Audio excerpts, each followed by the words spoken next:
Hey everybody, how is it going? Welcome. It is Wednesday, August 21st, 2024, and this is RambleCast. My name is Cody Toombs, I'm your host, and with me I have Corbin Davenport. Hello. Energetic as always. Yeah.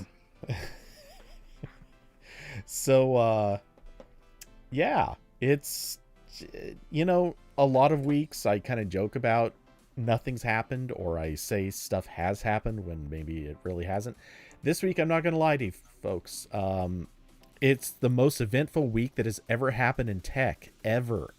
Oh my God, I'm lying so hard. This was wow, nothing happened this week.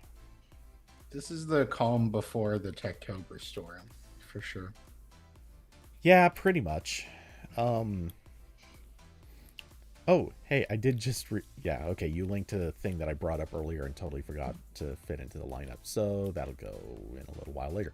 Anyway, yeah, it has not been the most exciting of weeks. Things have happened, but honestly, it's a lot more like political stuff. It's things that they were there.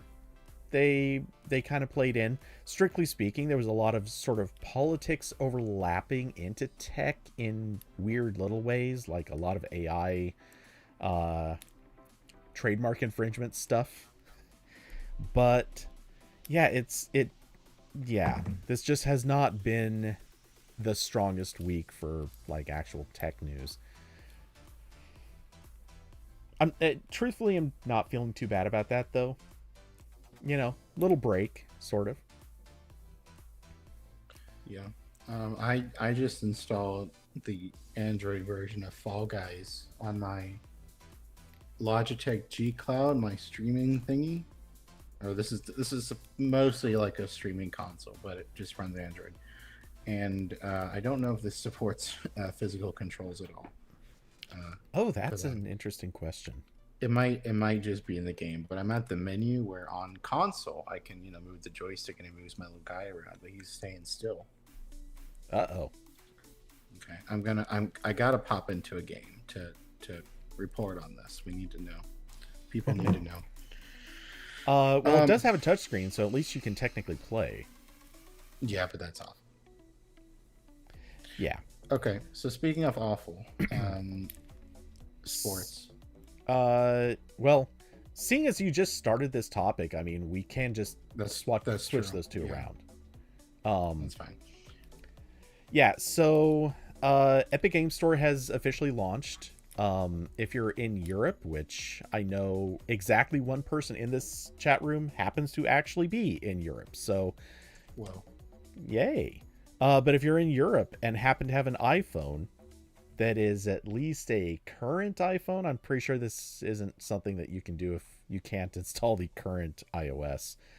But if you happen to be in Europe or have a sneaky, we swear it's not possible any other way, kind of workaround so that you can appear to be in Europe, then hey, you can install the Epic Games Store on your iOS device. If you're anywhere else in the world, or there also, you could also just happen to install the Android version, because there's no guardrails on that. No geographical guardrails. Yeah, so this is the mobile store that Epic promised it would make when it was legally allowed to make its own app store as a result of all the antitrust action against Apple. So now they are, I believe, exclusively distributing on Android. This is the only way you get Fortnite and the new mobile version of Fall Guys, and they have, I think, Rocket League on here too. And all of those are only in this. They're not on Google Play or anything because Epic wants 100% of the transactions. That is half true. Well, it's true for today, but will not be remaining true indefinitely. They are also committing to bringing at least I believe Fortnite, Fall Guys, and Rocket League to Alt Store, and possibly, well, they said others. Yeah, Like, I meant on Android. Yeah, on iPhone, yeah. there's this and there's the alt store. And Well, what's funny is that they've said that they're going to do it for Android too. I don't. alt store's not on Android. No, not Alt Store, but somewhere in the past they said that they were going to work with other Android stores if they turn up at least, which I don't know Yeah. that that's. Yeah, they say in their blog post, press release, whatever, quote, "We also plan to bring our games to Aptoid's iOS store in the EU and one store on Android." That's capital One store. We look forward to bringing our games to other stores around the world. So yeah, they are intending to Also, work with other stores, but they're shunning Google Play. well, they're also shunning Samsung, which was very funny because immediately after they got a hissy fit against Google and got booted from the Play Store, they made a big deal about being available through the Galaxy Store on Samsung because no one uses that. So Samsung's like, all right, you want to put your app on there, that's fine. Which was especially funny because the app you got from there was a launcher downloader for Fortnite. It wasn't like they just put the launcher APK on the Galaxy Store. It was very weird. Yeah.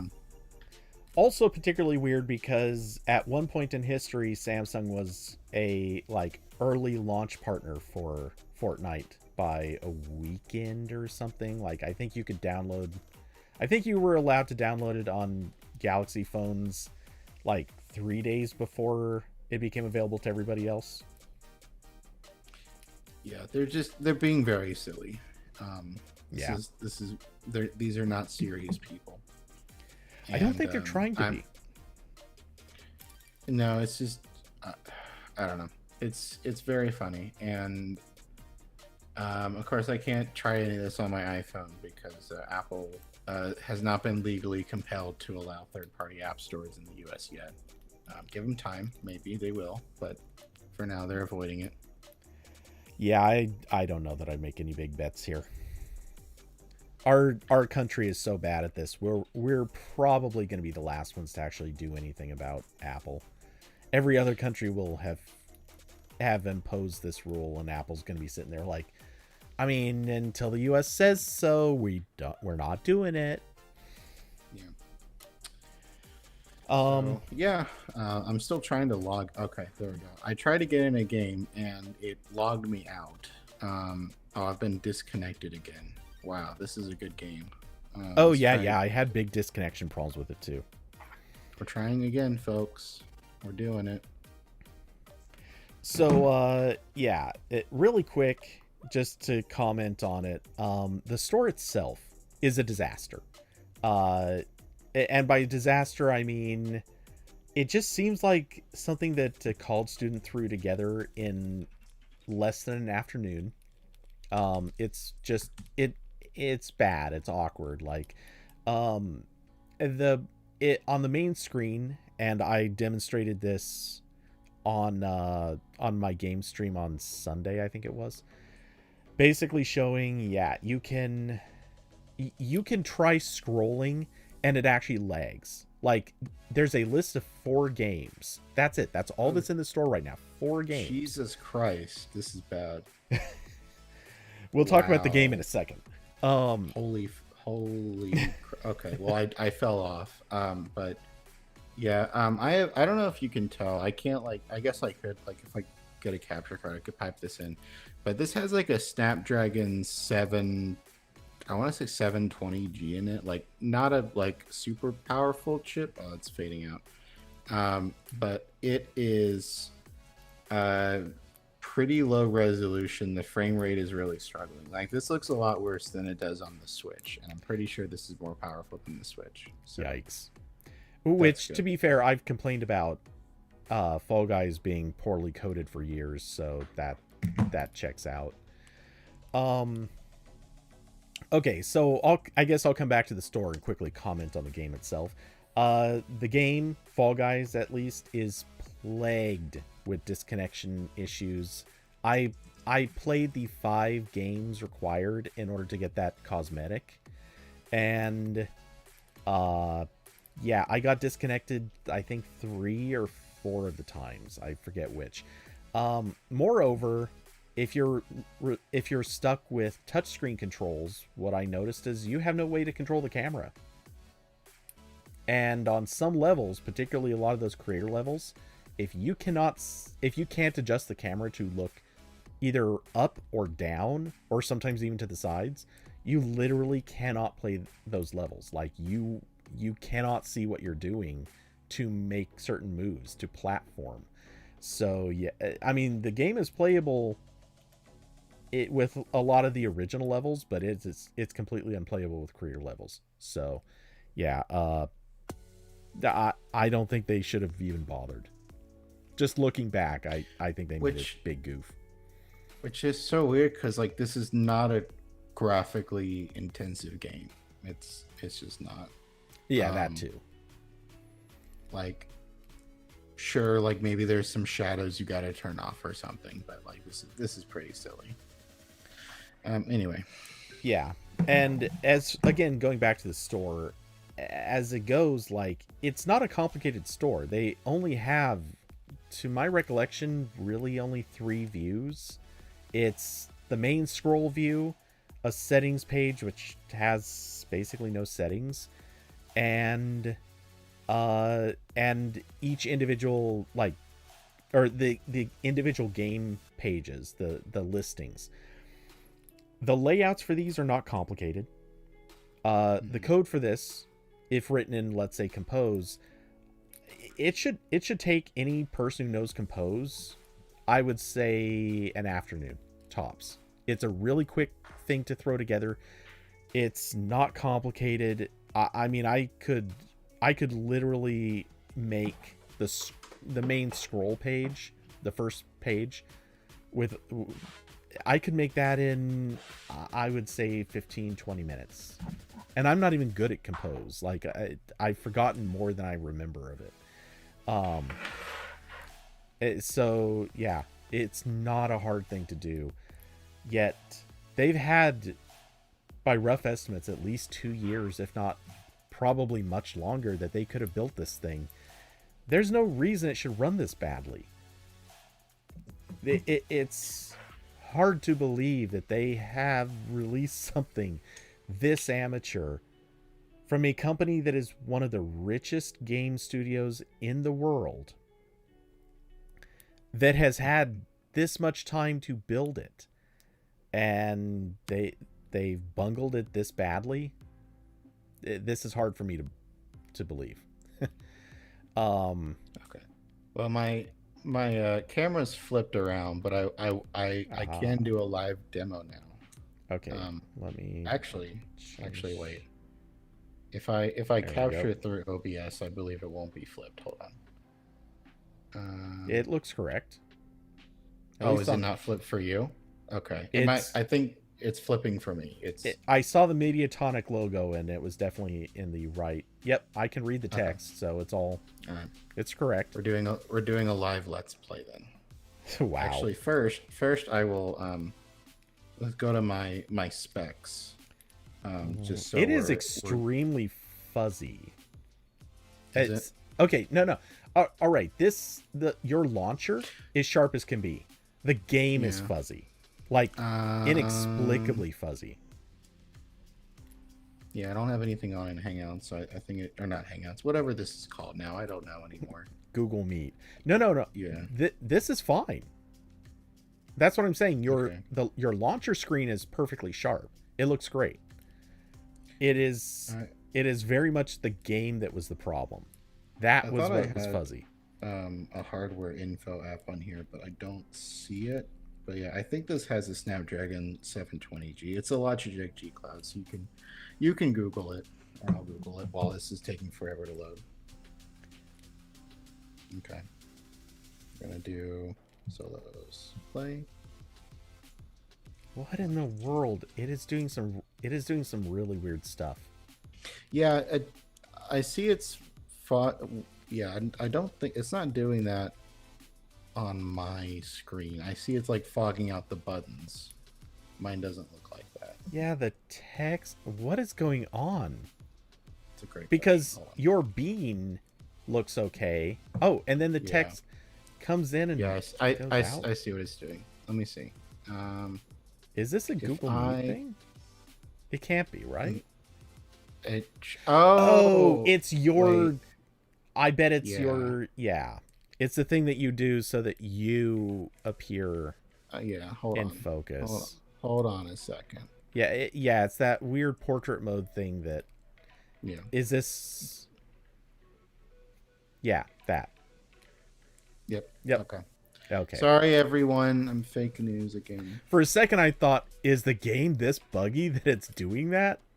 No, I mean it looked fine on my screen, but I wasn't sure. Like maybe the HDMI output was wonky.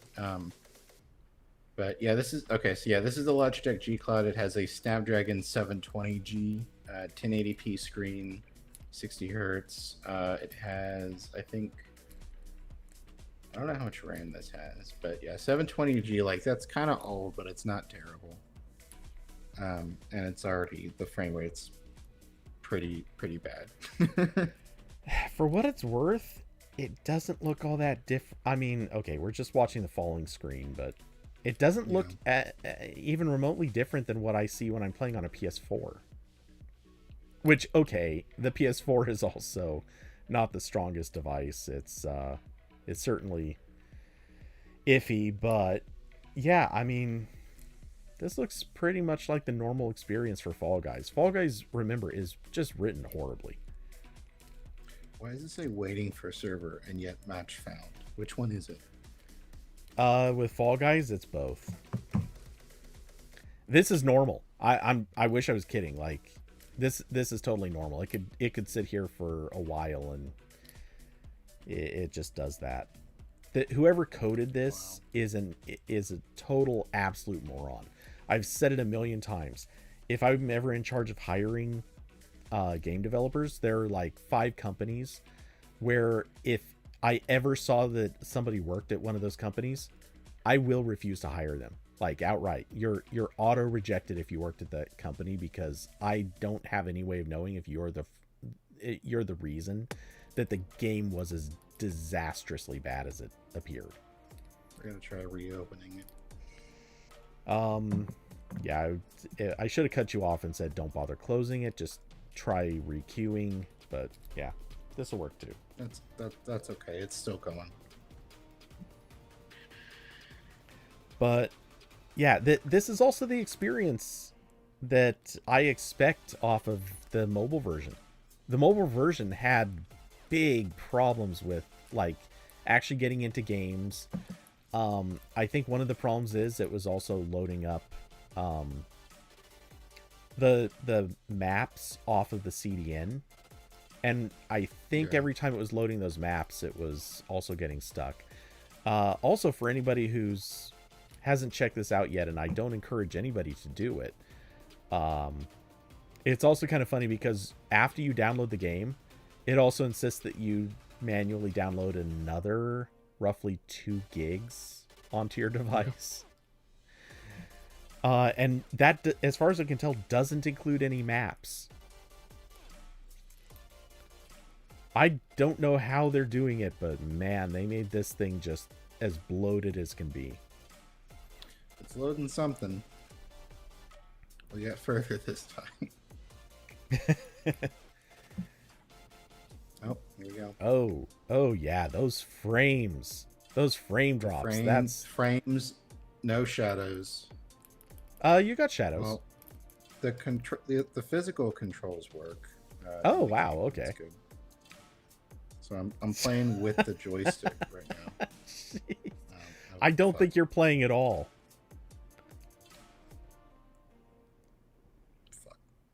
Fuck. I wonder if it's actually as bad as on your screen as what it looks like here. Because oh wow, suddenly it got okay. maybe it is the capture. I mean, it's playing fine right now. It's just like not the highest frame rate in the world, and also no shadows.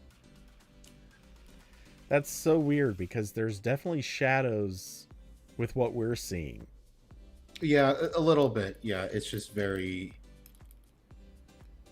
limited. Okay, well, I Well, got wait, it. wait, wait. When you talk about shadows, are you talking about other things casting shadows or just the beams? I Because mean, as it far didn't as look like there was any like. I saw there were a few elements that had shadows, but like it's just not a lot of like the ambient occlusion. oh And yeah, okay, then maybe that just yeah, doesn't show up on the PS4 because I don't think I've ever seen those. okay, yeah. I mean, I've played it on.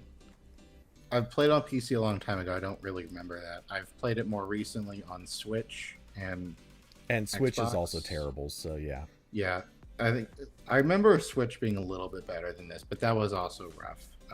They were really squeezing it to get it to work there. Oh, it's mind-boggling to me that honestly they released this in this state. Somebody Oh wow, had to. this is like maybe 20 FPS. Oh dear. Oh, see, it looks so much worse in the capture. Okay. Um, it might pick up in a little bit, but in the capture, I mean, seriously, there are moments where it's like 2 frames a second. Yeah, it's not getting that bad, but it's not good. Oh, it's also been like 6 months since I played this, so I'm gonna be bad. Oh, yeah. Oh, No, you aren't hope dead yet. everyone's enjoying the worst Let's Play. Actually, Yep. to be fair, I wonder if maybe this is showing up better in the capture that's going out to the stream than what I'm seeing, because I learned long ago that Chrome browser windows. This is a really weird thing too. OBS can capture at a higher frame rate than the Chrome browser window will sometimes show. Hmm. I mean, I'm capturing directly from my capture device. This is not going through OBS, and I'm in Safari, Yeah, so no, I don't I'm know I'm what not talking changes. about your OBS. I'm talking about Yeah. mine. Okay. It's there's so many weird things. I don't get it. Anyway, um, AI enhanced YouTube stream. Oh, believe me, we'll be talking about AI shortly. I mean, this is better than nothing, but yeah, it's not. It's not ideal. They No. they forgot to press the optimize button. I hate it when they do that. Yeah, they just there's a lot of things they forgot to do, I think. But suffice to say, if this is what has now been released, I'm starting to wonder if maybe Epic should have, you know, lost more of its lawsuits. Like, I'm not sure that they really did anything good here. Yeah, I feel like I do not like this game mode. Um, I feel like any of the Fall Guys clones that have been on the App Store for 2 years now are gonna run better than this. Yeah. Because they actually have to try a little bit.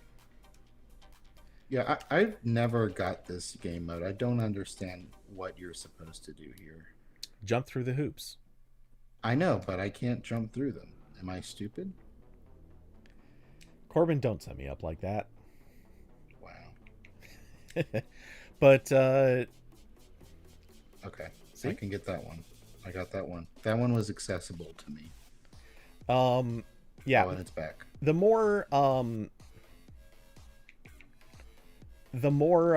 of a like the more experience you get, the more you kind of figure out how to move in the game, the easier it is to get a lot of the other hoops. Yeah. That might be it. I'm just too stupid. I'm not calling it stupid, I'm just saying inexperienced. There we go. I need 3 more. Can I get 3 more? Before 3 other people? Oh, don't go for the gold. Yeah, I can't get. Oh, that one's back. Oh, nope. Okay, that's it. I mean, you would have been okay if you'd gone for the gold, or well, if you could have gotten it, you would have won. But yeah, the odds of you actually getting it were very, very bad. I clicked exit, and before I could confirm exit, it was like, actually, you're gonna load the next level now. Yep, that is the normal Fall Guys experience. That's great. Well, I hope everyone enjoyed the Corbin Let's Play.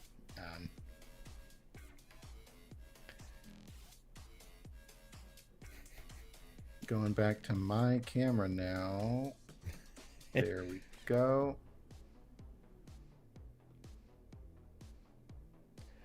As he figures it out.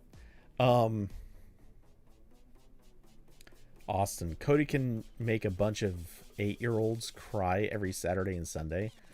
I have been doing this for a long time. Thank you, sir.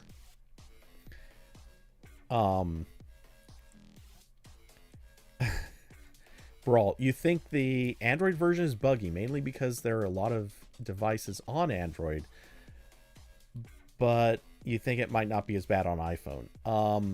I'm gonna go out on a limb and predict it's truly abysmal on iPhone as well, because Fall Guys is just built bad.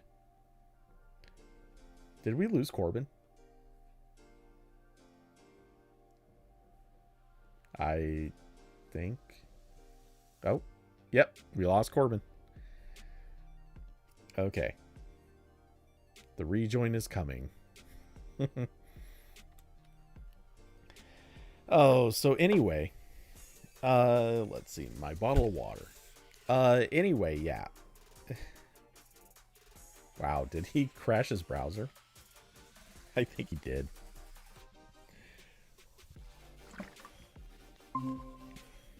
Did you crash your browser? It crashed my entire computer. Wait, for real? Yeah. I opened the menu in Meet to change back to my Logitech camera, and entire computer froze and then rebooted. Wow. Okay. Something I don't know what happened. Something panicked.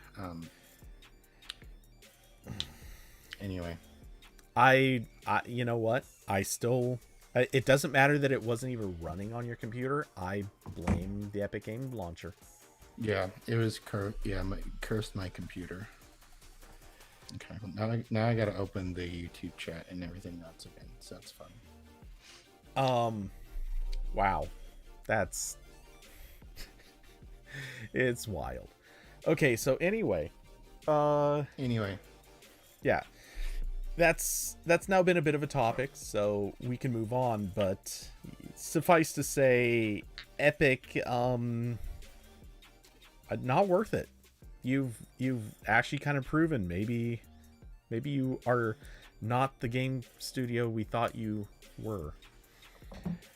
So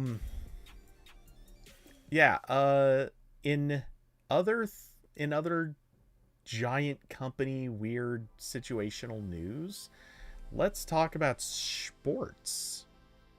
Wow. Sport, you got me, sports expert. Yes, the sports expert. Yeah, so basically what has been happening is a couple months ago, Disney, Fox, the part of Fox that Disney didn't buy, and Warner Bros. Discovery all got together and started working on a streaming service for sports, because collectively they own a lot of the distribution rights to a lot of sports stuff, and that's been something that historically you've really only been able to get through like cable satellite TV or like one of the TV streaming services that have that same model.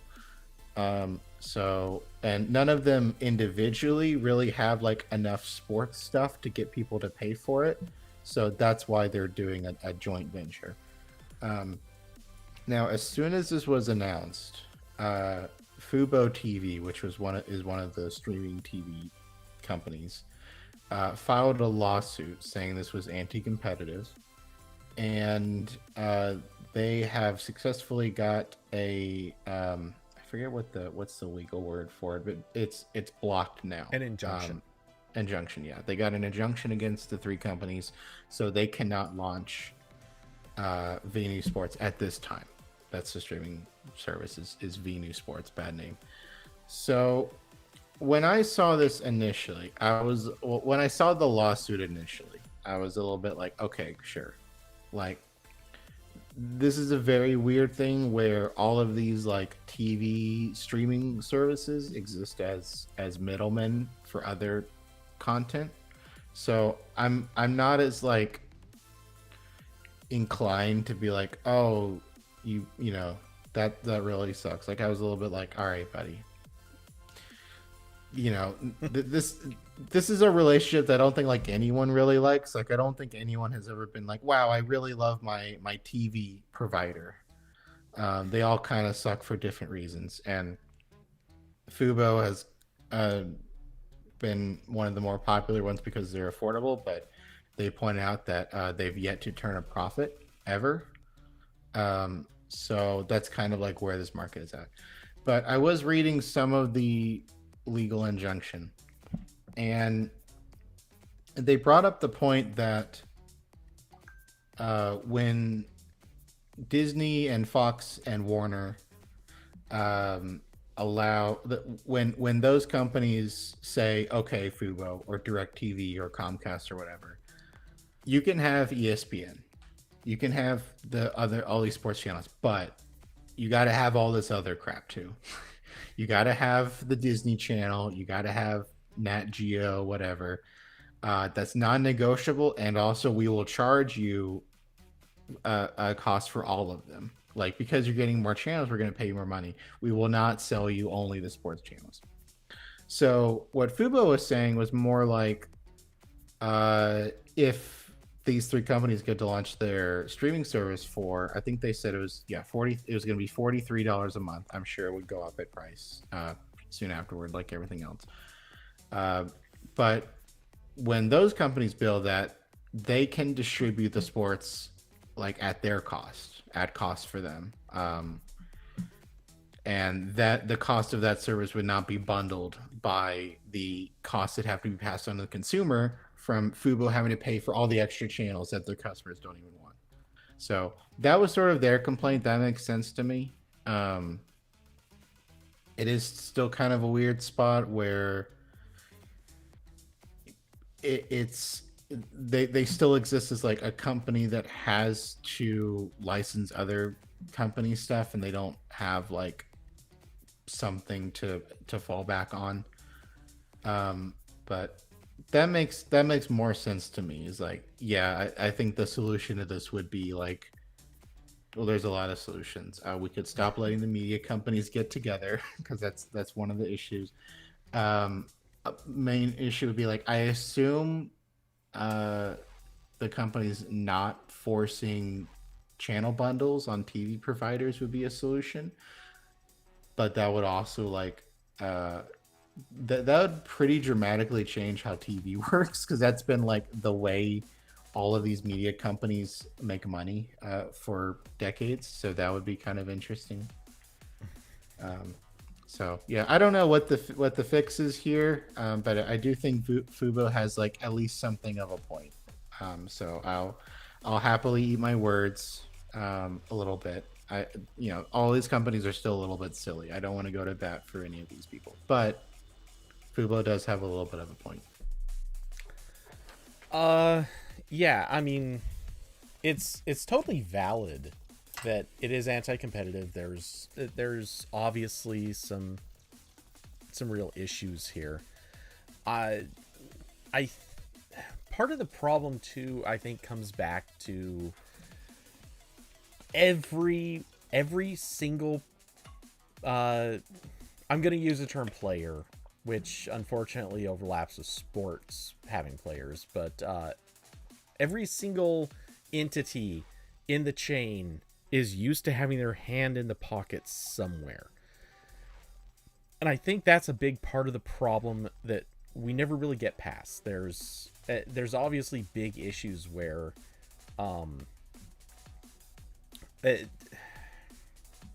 if everyone wants to get their profit, they want to have a piece of it, and every single entity is negotiating a different they're trying to negotiate different contracts and obviously trying to get chunks of the money that someone else isn't getting necessarily.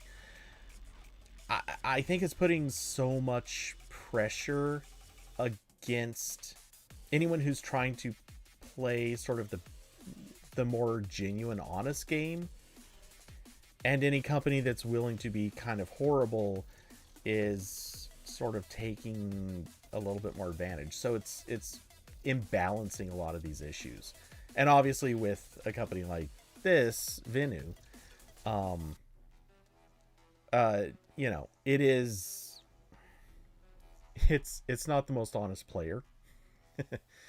So yeah, it's creating a lot of obviously messier situations. Yeah, like we just got to this very weird point where there's like five mega corporations involved in getting the camera feed of the football game or whatever to your TV. Yeah. Because there's the like sports league that is doing the negotiation with a channel provider, media company, whatever, and then they have the partnership with the TV company, and then they have the partnership with you. And in theory, streaming services were supposed to solve this, but we're doing the like everything evolves into crab thing now, where everything becomes cable again. Because the only way any of these make money, like for years, everyone was like, we want to pick the channels individually. And then we kind of got there with streaming, but then that didn't make money. Mm-hmm. So now we're back to the point where the media companies, in order to be competitive in this market, are drawn to merge. So now we can just have a media company that has like a replacement cable package. And then now we're in this mess because the normal cable companies are like, what the hell, guys?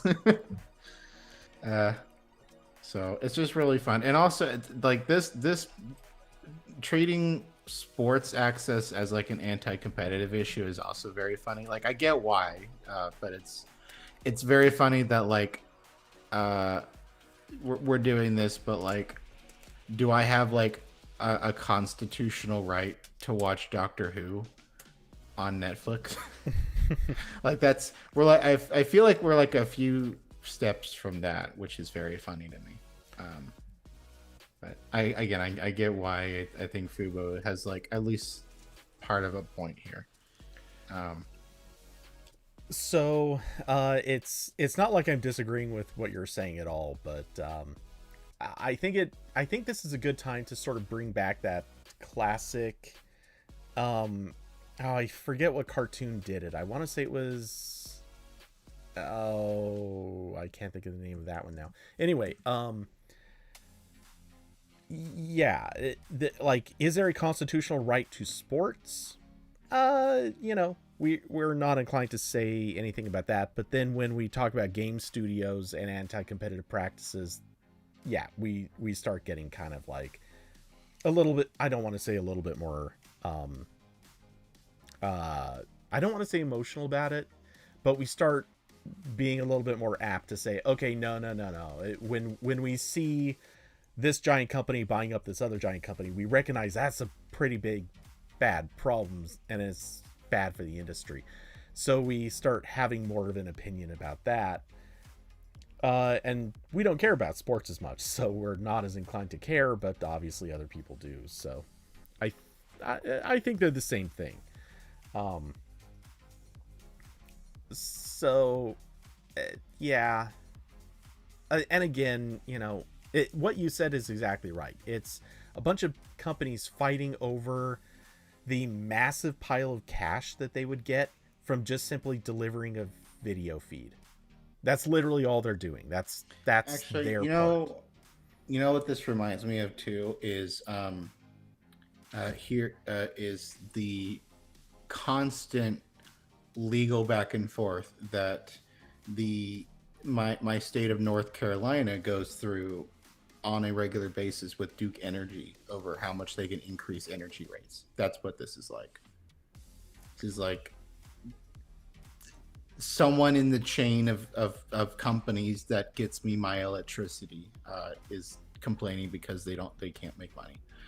Um, so yeah, it's very weird to me, and I feel like so I say this as someone who has never willingly paid for like a normal TV uh, subscription. Like I've not. I moved out of my parents' house and I've not signed up. We had TV there. I've not signed up for TV again. I don't want to. That's a lot of money for mostly things I don't care about. Um, it does. So sitting on the outside, it does feel like this the TV industry is like, I don't even know if you can say on the verge of collapse, because I think it has collapsed. Like every time Comcast or AT&T or DirecTV or whoever does an earnings report, and they have in their big, sheet of numbers like what their TV subscription numbers are like it's just going down every quarter for the past decade. And also looking at from the outside, you see these constant battles that these consolidating media companies have with the TV companies, where you end up in situations like, oh, I can't watch my local NBC affiliate station. I haven't been able to for 10 months because Sinclair Broadcasting and DirecTV are like having a problem. And they're like enlisting each other's customers to flood the other company's like social media page to say, bring back the channel. And I know that's like been a thing for decades, but it does seem like it's getting worse there because everyone in the situation is getting more desperate because the customers are going away. So it's very fascinating to sit on the outside and watch this. But it does feel like this might be a breaking point where something big happens, but I don't know. Yeah. Honestly, I don't think we're to the point where this is going to become any sort of a legal issue. Well, I mean, obviously there's a lawsuit, but I mean, I don't think we're to the point where anything is really going to change regardless of how this particular lawsuit turns out. I think it's going to take something dumber than that. Like either this is going to have to go through, and once it exists for like 6 months or more, then I could see maybe if they do something bad enough that it angers whomever, I don't know who. At that point, then maybe we'll see some sort of like actual attempt to correct the damage. In the meantime, I have a feeling that this is going to come down to which side has enough money and enough lawyers to just sort of muscle their way through. And I hate that that's the answer here, but I think that's what it's going to come to. Yeah, I mean, I would. This might end with like just a settlement somewhere, and Fubo gets to limp on for however much longer they have. Alternatively, Venu buys Fubo. I'm not even kidding.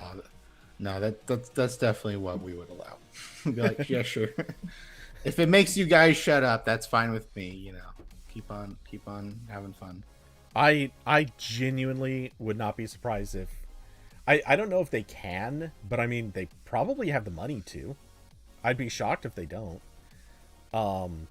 Yeah, if they just buy Fubo, magically this whole problem goes away and everyone except the customer is happy.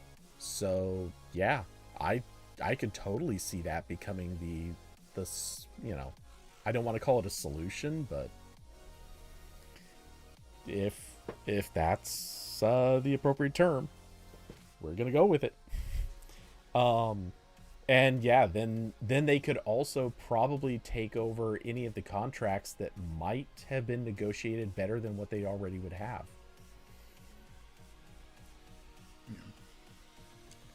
See a very silly situation unfolding. Let's see what happens. Yes, so speaking of very silly, uh the embargoes on the Pixel 9 reviews have dropped. And every website that got access has now posted their Pixel 9 their Pixel 9 Pro and Pro XL reviews. And it's unanimous, everybody agrees they're phones. In fact, everyone seems to, well, I don't know about everyone, but a lot of people seem to agree they're phones with pretty decent hardware. They're, still maybe not the best hardware out there, but they're hardware. They work, they function. And that seems to be the going belief. The opinions, at least shared by The Verge, seem to be that, hey, look at that. Software didn't really change all that much, except for a lot of AI, which we all kind of knew was coming. The hardware is improved. They improved the fingerprint sensor. It's now ultrasonic, which, yay. I'm sure that will make some people extraordinarily happy. They have presumably improved other things that have made it so it produces less heat, which I'm gonna say good, but honestly, I like, it takes a lot for me to even get my Pixel 8 Pro to heat up. So I'm not really convinced that heat was as big of a problem, unless maybe it was people on specific carriers might have had a problem. I don't know. I've just never been able to get it to heat up, except when I'm running a specific camera app that, given the way that it functions, there is no question why it's heating up. So anyway, so you can obviously read the reviews. I'm not gonna rehash everything they said, but it seems like they're generally well-liked phones. That being said, I also didn't really see a whole lot of opinions saying, wow, these are spectacular, this is definitely the year to upgrade. It seemed more like an iterative update, hardware-wise. So, if you're not particularly interested in the specific AI stuff that's coming to the Pixel 9 Pro, or Pixel 9 in general, the general opinion seems to be, yeah, it's okay if you skip this year. But moving into the topic of AI, The Verge did a post titled "Google's AI Reimagine tool helped us add wrecks, disasters, and corpses to our photos." I said I was going to have comments on this. Actually, before I get into this, Corbin, did you have anything you wanted to say about the Pixel 9 Pro? I didn't think so. Looks like a phone. I'm still an iPhone camp, unfortunately. So if I need an Android phone at some point, I'll probably get like a Pixel 9 or a Pixel 8a, because I don't have like a modern Android phone anymore. Because I sold my S24 because the battery was getting, or not S20, I think it was an S23. I sold my S23 because the battery was getting real bad. And I wasn't going to use it as a main phone anymore. And then I sold a couple other things. So when I need to get into that ecosystem again, if, I'd probably get either that or 8A. Yeah, I still don't know how you guys live with iPhones, but okay. I know, it's terrible. I can't play Fortnite. or even Flappy Bird. What is wrong with That's your true. life? Well, you can't.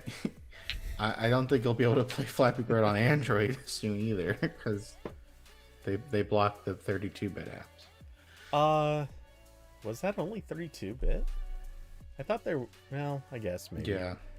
I would have assumed that they... Yeah. Oh, that was the one thing I sideloaded on like every Wear OS watch I had, though, because that was it worked great on there. Austin brings up a great point. You could just join Team Pixel and show for Google all the time. They'll I give you a mean, free phone. I mean, Or not. They might just give according you swag. to yeah, according to all the Android police comments from years ago, I was an extreme Google show, and I got a lot of checks for that. So that would be a good way for me to save for a house. It could be, yes. Yeah. Well, given how much money they apparently spent on the last event for just a couple dozen or a few dozen people, maybe that is the way to go. Just convince them to give you that money instead of spending it on lavish junk. And hey, you could have a house payment in no time. But anyway, so the Reimagine tool. The basic premise of this article, just to super summarize it here, is that the Verge crew managed to come up with prompts that allowed the phone to add or manipulate images in various ways that the general consensus is, yeah, probably shouldn't be doing that. It's stuff that there should be guardrails up. The various filters that should basically say, you know what, maybe you should not have an image of a helicopter crash landing into a swamp, or, you know, let's see, well, the weird crack in the street, I don't see how that one's a bad one, but maybe you shouldn't be able to turn a regular view of a street into a motorcycle accident with dead corpses under sheets, or adding lines of blow and a bottle of wine. Is that wine? I can't tell. I'm gonna assume that's wine. And is that a giant syringe? That looks like a Jello syringe, not a drug syringe. But okay, anyway. Yeah, you probably should not. Is that what Jello shots are? I mean, Haha. they're. If you've ever had a Jello shot out of a syringe, it is a thing. But yeah, I mean, these images are, some of them, I don't see why The Verge is even making a big deal out of them. Some of these are not things that would have guardrails up about them, but we'll skip past that one. But yeah, some of this stuff, it definitely does seem like something that probably should be blocked. Yeah, the subway one is funny. Like, it's a subway that got flooded. Like, come on, what's wrong with that? Or again, like the big crack in the street in front of the taxi. Like, who cares? There's nothing about, like, that's a normal Hollywood movie kind of image. But okay, anyway. So the thing that jumped out at me is, or I'm sure the thing that jumps out at everybody is that, yeah, this is a sort of tool that can be misused pretty extensively. And this is something we've been saying about AI for quite a while. We all know AI can be abused. We've discussed it extensively. If you're paying any attention to any of the stuff with any of the political discussions that are going on lately, you're also probably pretty aware that, yeah, that's kind of becoming a thing. Especially as one person who has a real issue with crowd size is obsessed with pretending he has crowds.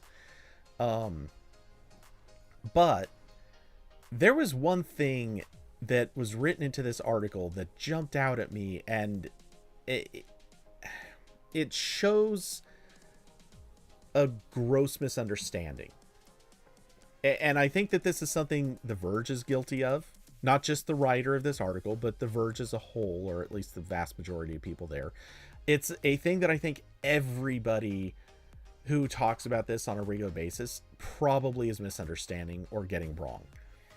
Let me quote this one passage, which is, I'm going to say this is sort of equivalent to kind of like how TV news likes to find a thing and turn it into a scare, like sort of the have you heard do you know what your kids are doing?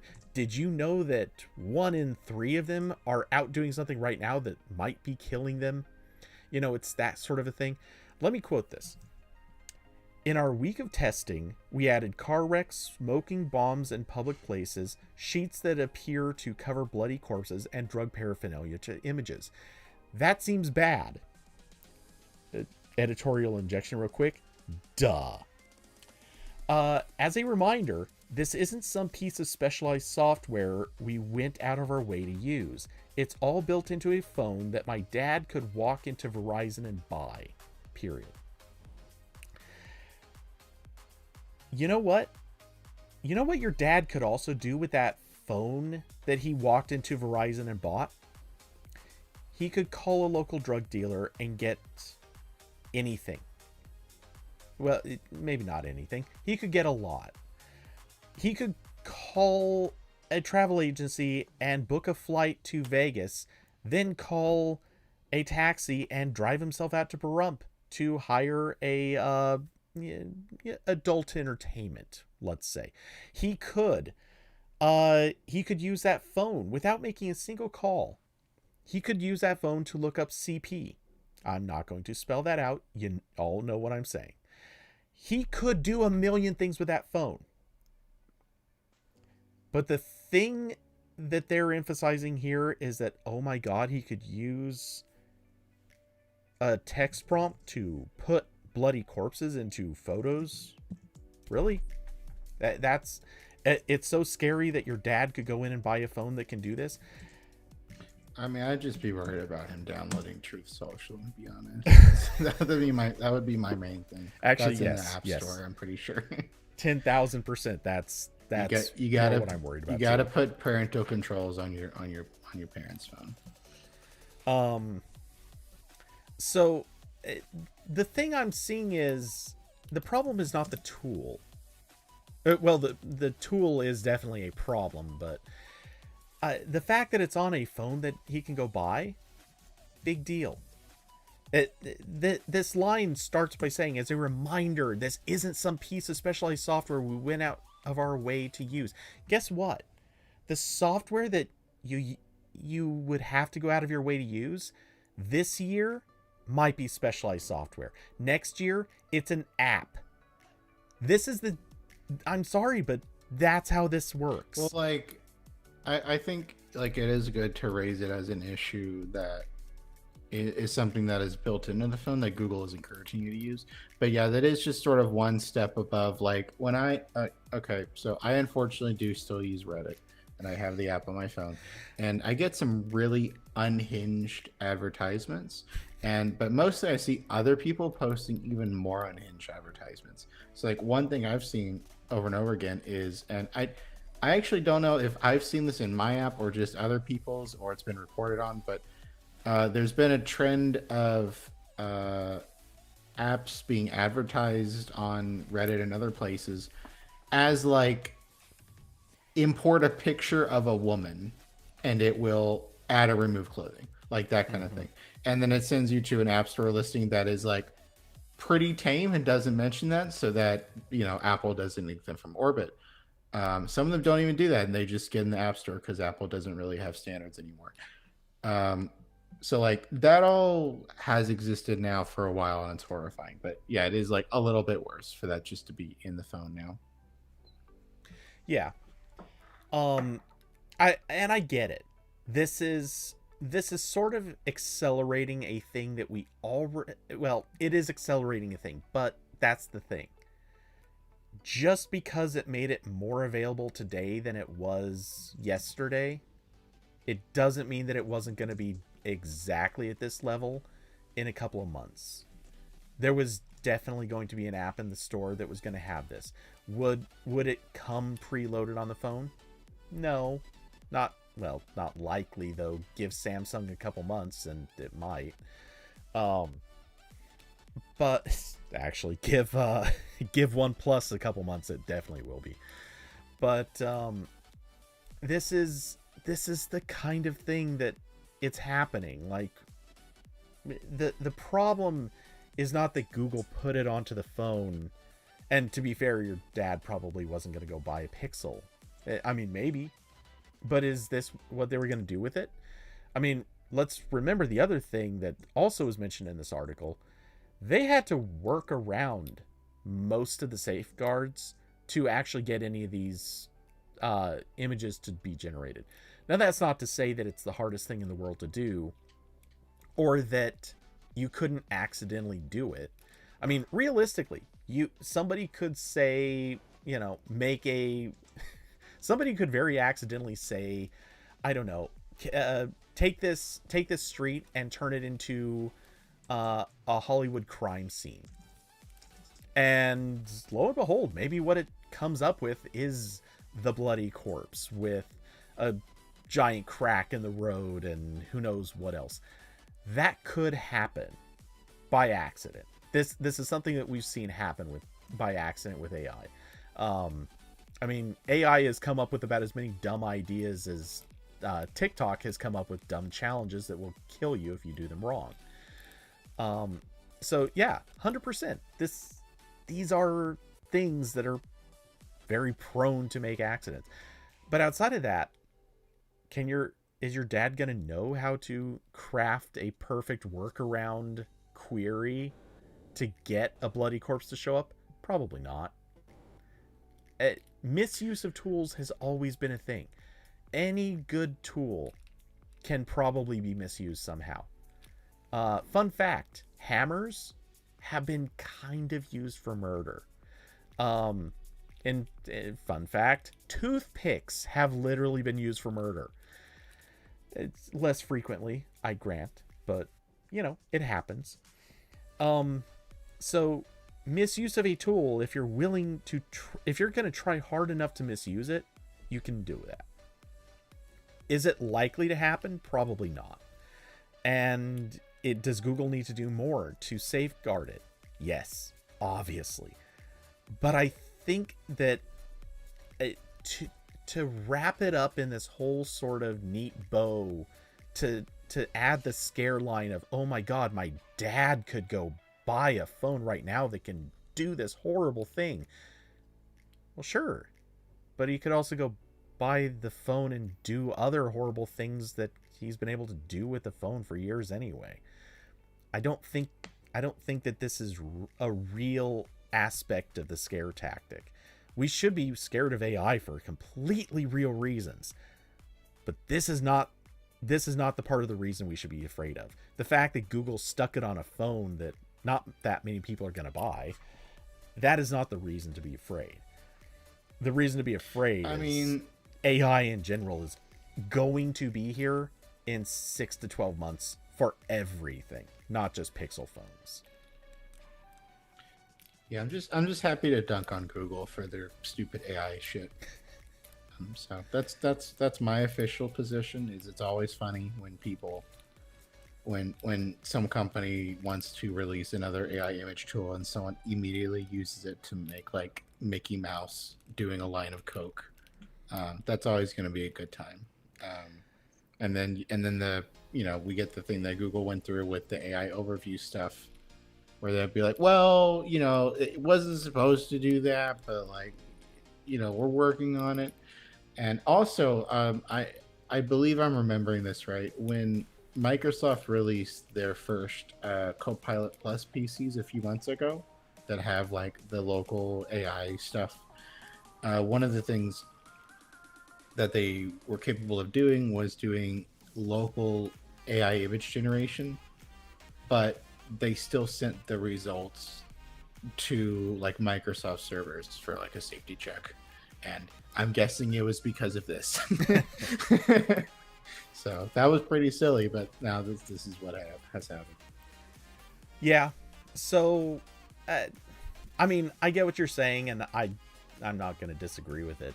Though, I am going to sort of call you out as a rampant Adobe user who also gets plenty of use out of AI. Hypocrite. But no. Look, it's the tools are powerful. There's no denying it. Sometimes, often too powerful. Also, I would argue too costly. It's not like we don't have, or it's not like these aren't running on massive data centers that are chewing up the energy left and right. So, yeah, we're not in the best of places in any form here. And also, just to call it out, Carson, yeah, I've been reading the top comment on this article, and yeah, it says it exactly. All of these things have already been possible. Maybe, maybe you had to go out of your way a little further to get to them, but they're there.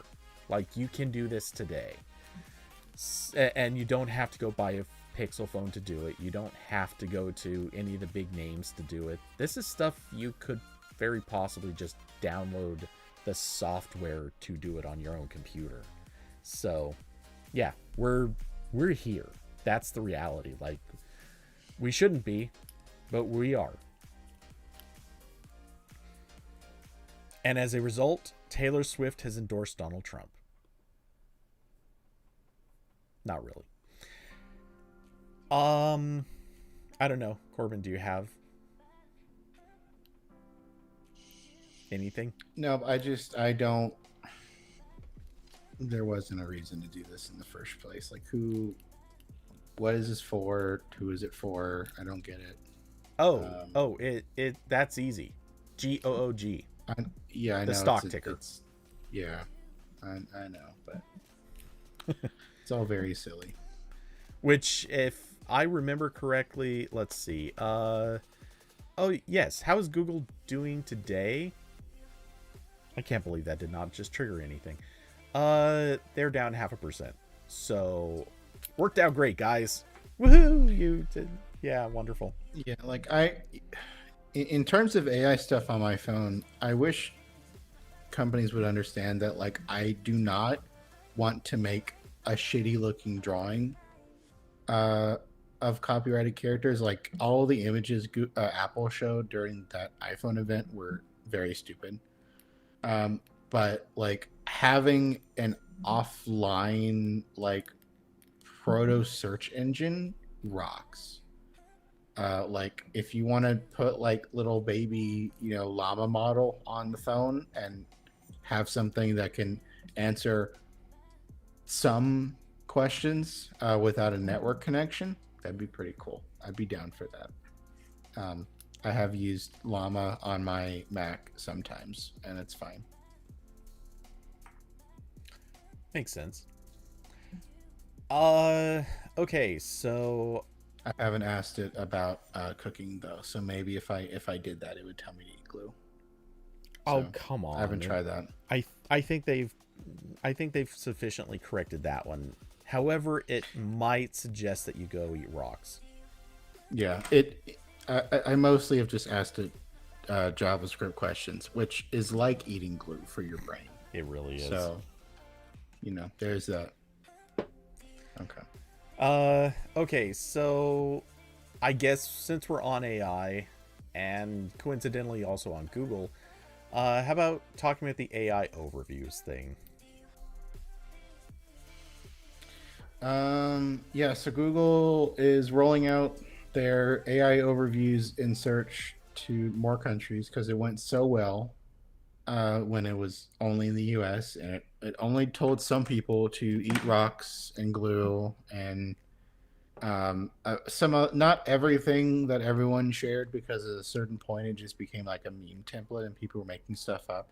But the fact that you couldn't tell the difference between the handcrafted memes and the actual screenshots was concerning. So after that happened, Google like tuned down the responses a lot. I couldn't even get it to give me an AI answer for a while, and based on asking other people, that seemed like most people's experience. So they've kind of been slowly ramping that back up. Now that it hasn't told anyone, hopefully, to eat glue in a while. And now it's rolling out to other countries. Yeah, this still seems not good. There's not been a generational leap in generative AI that would suddenly give it the ability to uh, have media literacy and understand when things are a joke and when they're not.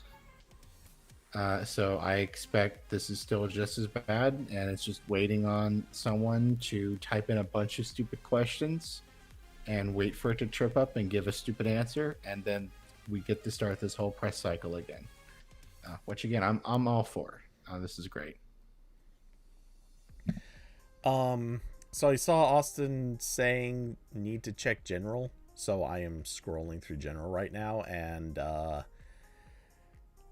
all I can say, SpongeBob drunk driving with a beer in his hand into a Christmas market. This could almost make me actually watch SpongeBob. There's just something too good about this. There's a lot. I'm surprised Google didn't even put in like a very basic word filter. Like, did they not? The word filter can have a lot of easy workarounds. I see Nils cleverly put a space in the middle of swastika to get that to Oh, okay. I thought great. the moment you said space, I thought you were going to point out the cocaine instance just below that. I'm talking about Third Reich Elmo. No. Further down, there's I don't know. It's one of the SpongeBob characters. I can't remember his name, but he's sniffing cocaine through his nose on a plate in front of a school. His eyes are red. That's pretty. Getting a plate to float like that. That's pretty impressive, Patrick. I mean, if you got enough sniffing power, yeah, hoover that thing up, and it kind of makes sense. Wow, Mickey Mouse dressed as a slave owner is kind of like on brand. But yeah, I mean, the thing is, a lot of this stuff, it's not hard to make these things work. The irony is, yeah, you'd think that there would be word filters just to avoid obvious stuff like cocaine or heroin or a few of the others. But even so, like, there's almost always a way around it. Like, you know, the Pikachu who's obviously got cocaine spewing not from his nose but from his lips, which is a choice. You could just call it white powder or sugar. I don't know, various other things that all look the same even if they're something different. So yeah, there's ways around a lot of this stuff, but yeah, basic word filter just for common sense would be a good choice.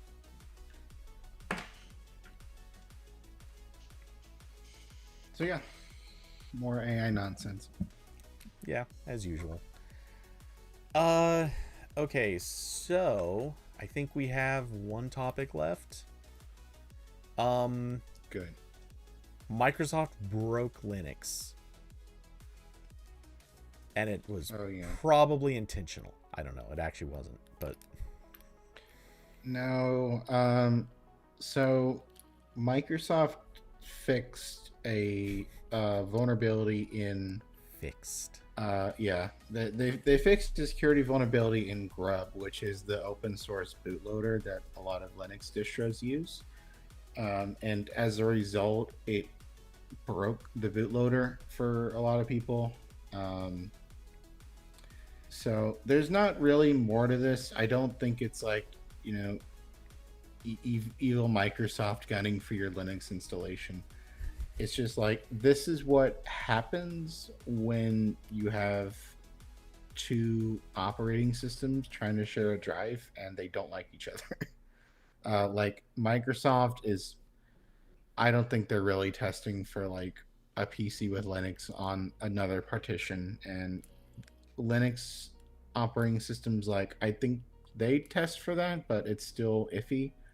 I wrote a thing I think it was a couple of years ago now, where I was just like, you got to stop dual booting. Like, just you need to have each operating system on its own drive, because there's always weird issues with bootloaders being overridden or other nonsense. It's usually Windows being the problem child in those scenarios, but sometimes something breaks on Linux too. So like, I know it's annoying, especially on like laptops that usually only have like one drive slot, but if you don't do that, if you don't keep them on different drives, they will fight. There will be some Windows update that overrides the bootloader, or you'll install Linux update and it'll break the grub config or something. The issue I remember having is years ago I had Windows 10 and Linux on different drives on my gaming PC. So I was taking my own advice, and I had Windows on one drive, on one SSD, and Linux on the other. Now the problem is that when I installed Windows after Linux, Windows put its bootloader on my Linux drive. So my boot device became the Linux drive, even if I wanted to boot Windows, and then, stuff could break there. So like when I did that in the future, I would install Windows and then take that drive out. Like just put it off to the side, and then do Linux, and then put everything back in, and don't let them touch each other. Just like, you're gonna stay far apart. Don't mess with each other's stuff, please. That's the dual booting experience, and that's still gonna be more reliable than trying to get them to be in different partitions on the same drive. So it's been a lot of fun. Anyway, I have a Mac now, and it doesn't run other operating systems, so I don't have this problem. Yet, someday. I could have a very buggy Linux installation if I wanted to. Yeah. But I don't. Linux is a thing. I don't want to do that. Yeah, I can just install Linux utils from Homebrew. That's fine. That's what I'll do. You may as well just run it all in a VM. But yeah, look, this is one of those things. Part of me certainly looks at Microsoft and thinks, maybe you need to be a little more careful.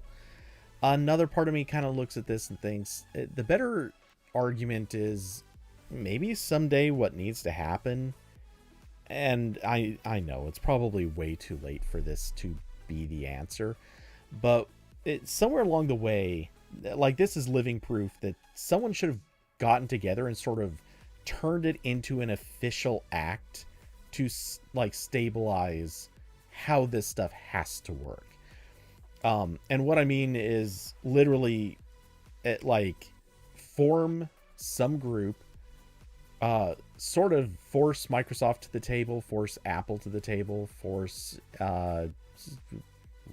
we'll air quote Linux to the table, and get everyone to agree, okay, here's how boot is going to work from here on out. If your OS does something, you do not touch this. Like, this is off limits to everyone except for, whatever piece of software is going to be installed onto that computer to manage boot. Come up with the standard, get it done, and sort of enforce it from that point forward. Obviously that never happened. Not really. Like, it kind of has by loose committee of time, but yeah, we're never going to see that.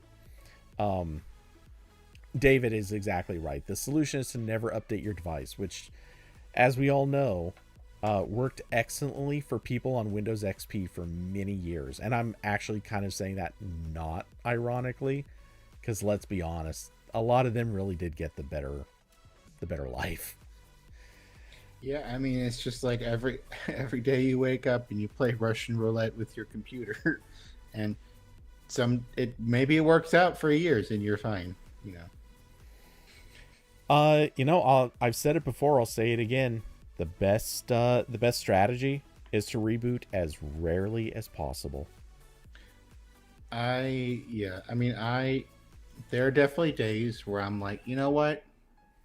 I wish we were still on Windows 7. Um, Now, granted, I say that remembering full well when my computer would spend hours on that stupid like installing update screen.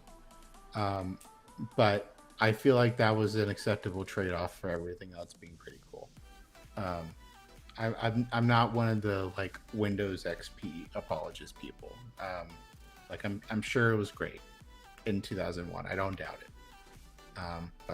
But by the time I kind of got around to that, it was looking rough. Hmm. It was looking rough, and I mostly used it on netbooks. So that was not the ideal Windows XP experience. I don't know that there was an ideal Windows XP experience, but Yeah. yeah. I think it was going from Windows ME to XP. That was the ideal XP experience. Uh, As long as your DOS games didn't break. Look, I'm just going to argue the ideal Windows experience for any version is switching to Mac OS. But, hey, what do I know? Oh, I could honestly tell some weird stories. But so blocked. Oh no. What did Nils post? Wait. Austin posting Artem. That's already pushing it. Let's see. Okay, wait. I see Pooh Bear. Putting his thing. Oh no. Pooh. It's okay. You can't see anything. You in fact cannot see anything. Google doesn't know what you're referring to either. It's fine. It's well, only because that's very vague terminology. But yeah, I mean, Pooh Bear is kind of getting all up on that glass. Wow. So, ending on a high note, I dare say. Or a low note, I don't know. So, let's see. I don't think I have anything else to say on this except shame on Microsoft for not testing better. Which, after the last several years, I haven't come to expect anything more from Microsoft. This is fully on brand. I don't think they really test stuff that much anymore. Yeah, well, what do you need Linux install on your PC for? You can use WSL to access all of your favorite tools in a Windows environment. So, what do you need that for anyway? Yeah, absolutely. I mean, that's the one and only true answer. There is no better answer. Yeah, no, this is obviously just the it's not the sort of thing that should possibly happen, but here we are. Out of curiosity, was there any decent fix for this that could be done? I may have missed that part. Or was this something that just like totally broke your Linux boot and there was like no fixing it? I think you needed to update, like turn off secure boot and then boot back into Linux and let it update grub or something. Okay. So usual nonsense. So kind of the same thing that you have to do anytime a Mac goes off the rails, which sometimes happens. Like me 40 minutes ago. Yes. All right. Well, anyway, I think we've exhausted this one. And I'm exhausted. Yep. Speaking of exhausted, that is us. So, Corbin, do you want to pitch anything? Do you want to talk about anything? Plug away. Not really. Just I'm gonna put spacebar.news in the chat. Everyone go there and put in your email address to subscribe, or you can follow the RSS or the Mastodon and all that fun stuff. Don't put other people's email addresses in. That's rude. They have to do that.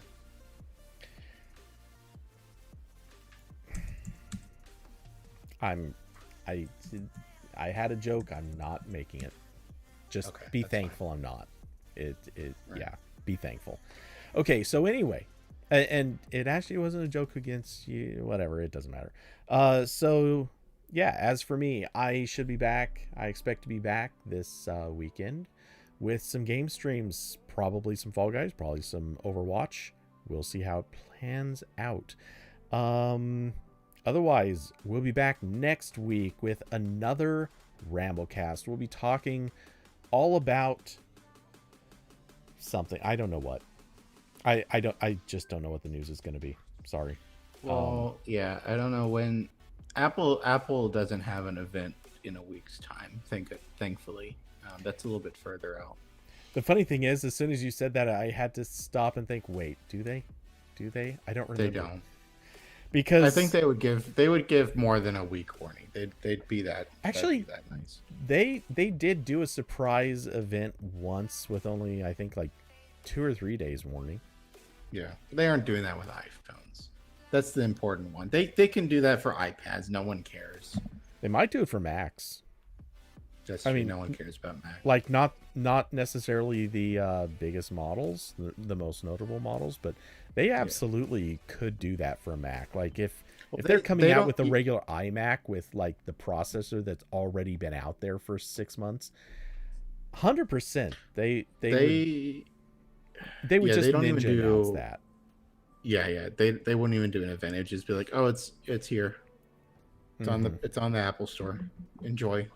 Yeah, it'll just be an update in the Mac Rumors buyer's guide, and that's the announcement. Yeah. So anyway, this is we're